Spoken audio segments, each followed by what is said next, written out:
Water leaders in Washington County are expediting water projects amid the drought. The Washington County Water Conservancy District is undergoing several projects to keep up with growth. This is about how much water pressure I have. There are plans to build new reservoirs in southern Utah because of the drought. But currently, the county's only water supply is the Virgin River. That water just might be the biggest issue the area is facing. Now, city leaders are working to secure another permit to ensure water security as the population continues to grow. He says the city is working to secure a permit for another groundwater well. What's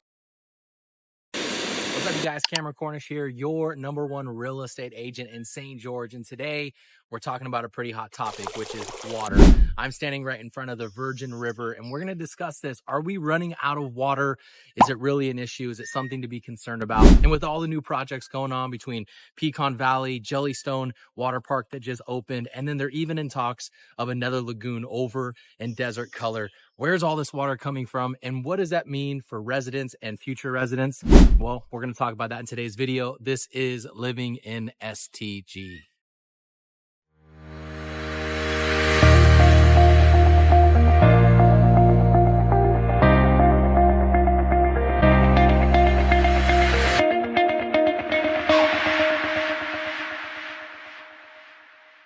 All right, enough with the doom and gloom, okay? I'm a pretty optimistic person when it comes to this topic about water here in southern Utah. Frankly, I grew up in Vegas. I've been hearing that Lake Mead was gonna run out of water since I was like 10, all right? So what I wanna do is I wanted to get the facts, talk to a professional, and that's exactly what we did right here. And I promise you there's a silver lining in all this. Let's hear what they had to say. All right, you guys, today I'm super excited to be talking to Zach Renstrom, who's actually the general manager of the Washington County Water Conservancy. Is that correct? That's correct. Awesome. And, you know, just so everyone knows how qualified Zach is to really be talking about this issue of water. Even before that, correct me if I'm wrong on any of this, right? Just did a little bit of research on you. But you're also a Washington County commissioner. Yes. An attorney. Yes. And then also a principal owner of a engineering firm. Yeah, I used to. I sold out. I don't have any interest in any private businesses now. When I took this job, I wanted to avoid even the appearance of a conflict. Got it. Okay, got it. But also 20 years experience as a structural engineer, is that right? Yeah, I am a structural engineer, but my emphasis was on water resources. Got it. So it wasn't like dams and things like that, because that's where my mind goes. Well, it was more like, you know, water tanks, pipelines. Got it. And sometimes those components have structural elements. Got it. And it's just a nuance that you have to be a structural engineer to handle that. Most definitely. Cool. So again, obviously Zach is very qualified to be talking about this issue. And one of the reasons I wanted to have this conversation, Zach, is because as a real estate agent, one of the most common questions I get outside of just typical real estate related things, when people are talking and thinking about longevity of living here in southern Utah and spending the rest of their life here, the topic of water comes up quite frequently, right? Yeah. And so one of my first questions for you though, Zach, is a lot of people don't know this, and honestly, I'm not 100% clear on it either, but like, where's the origins of our water here in southern Utah? Where does it come from? Where does it start? Where does it finish? Kind of walk us through that dynamic a little bit. Yeah, so the vast majority of the county is what's in the Virgin River Basin. So pretty much all our water here comes from that Virgin River Basin. Got it. So rainfall or snow at the higher elevations. If you drill down a little bit more specifically, we get about 50% of our drinking water out of the Virgin River. Wow. So water that essentially is flowing through Zions National Park, we pick that up and we treat it. And then the other half is coming from wells. Okay. And also, as we have been using what's called reuse water in our county for over 20 years also. Okay, got it. I didn't know that. I just always assumed it came from maybe snowfall far up north and came down. Is that a little bit of it as well? Not too much. I mean, just what we get above Zions National Park is that, and then we get water, of course, off of Pine Valley Mountain. Got it. But pretty much it has to fall within Washington County for us to use it, the vast majority of it. Okay, that's good to know. I didn't know that. So yeah, it's pretty great. localized. That's awesome.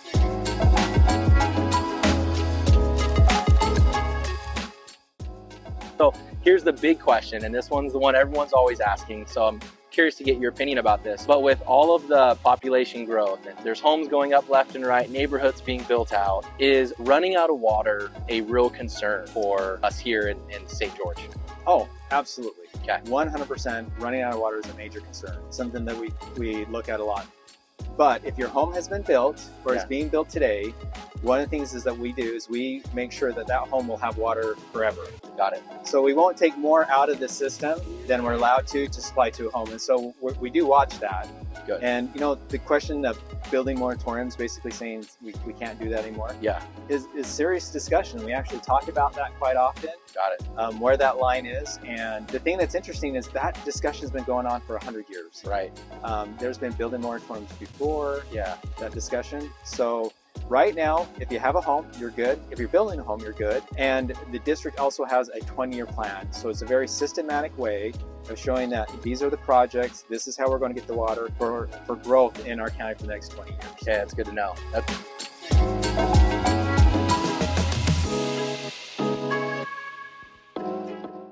So I guess the question begs, I mean, what kind of innovative strategies and technologies are we utilizing right now to obviously promote water conservancy and then address the water management that's going on as well? What are we doing? So we probably have one of the most sophisticated, complex systems, definitely within the state of Utah, if not the Western United States. So a lot of what we do is we take water, spring runoff from when the Virgin River is going very high. We take it, we stick into very large reservoirs. So if you go out, you know where Sand Hollow? I do, yeah. Love So Sand Hollow. if you look at Sand Hollow Reservoir, 100% of that water has been pumped in there from the Virgin River. Wow. We take that water, we've actually recharged the aquifer underneath that. We build up a good reserve under Sand Hollow. It's just this complex system, how we kind of move water around. If it's a dry year, we operate a certain way. If it's a wet year, we operate a different way. And so as technologies come on board in the last 100 years, this county has embraced that and utilized that. I mean, it's kind of weird for us to say, but 100 years ago, pipes were quite revolutionary. Right, yeah. And now we do it all the time. It's crazy. You know, now we have new technology like reverse osmosis, activated carbon that we use quite a bit. And so there's these newer technologies too that we're always looking at bringing on. And that always helps us extend. Another big thing, honestly, too, is just, I mean, if you compare a washing machine today to one that was built in the 70s, is almost like night and day. Right, totally. How much less water they use. Yeah. So some of the technology is just how we use the water within our homes.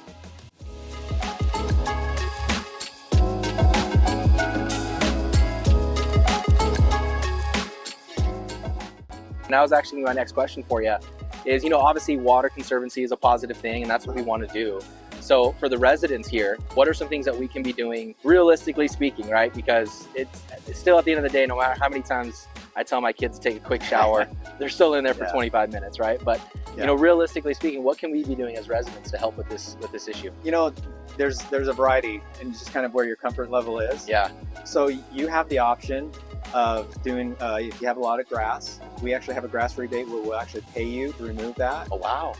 It's a really easy system. They just come to our website, sign up. We have someone who goes out, measures it. Awesome. The average check is over $3,000. Which is enough to put in turf. Really? Artificial turf. Sometimes, right? Yeah, it's a little bit more. And when it's a landscape conversion, you just can't tear it out and put concrete. It has to be replaced with other things. Got it. And so it's just what you want to reinstall. That's awesome to know. So we have that, but there's some really simple things. And this might not sound like earth-shattering. If we had a good rainfall, if you just keep your sprinklers off for 3 or 4 days because the ground already has the water. Yeah. In the fall, what we've noticed is that people will keep their sprinklers on a little bit more than the plants need. And so if you just simply shut off your sprinklers earlier in the fall, that actually saves a lot of water. That makes sense and super helpful. So hopefully you guys learned a ton right there as well about this whole issue of water conservancy here in Southern Utah.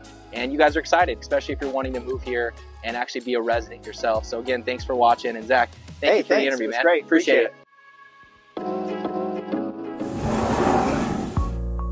All right, you guys, so that interview right there was super informational. Hopefully you guys learned a ton. I know I certainly did.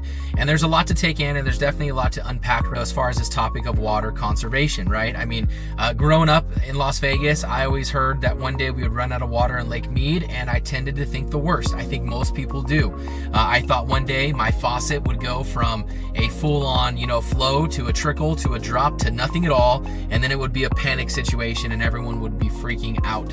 And that simply is just not the case. After talking to Zach, even though we know that running out of water is a possibility in the future, we're doing our best efforts to conserve that. But I think the most important thing to take from this is if you are a homeowner now, or you're building a home and you live in St. George, Southern Utah, they have planned within the city that you will never run out of water. You will have water forever. So that thought does not have to cross your mind. If anything, it should give you more sense of urgency to move your butt here and come and buy a house before it's too late, right? Because like he said, the talks of stopping construction in the future because of a lack of water is something they talk about. And that would be scary for, first off, my profession, but also just in general, right? I definitely want more people to experience St. George the way I have and live in this beautiful city. It's such a wonderful place, right? I'm pretty optimistic about this anyways, but of course I know it's a real thing. So we're gonna do our best as residents to do our part in conserving water and managing it the correct ways. But hopefully you guys enjoyed this video. And if you did, make sure you guys like and subscribe to my channel, right? If you're thinking about moving here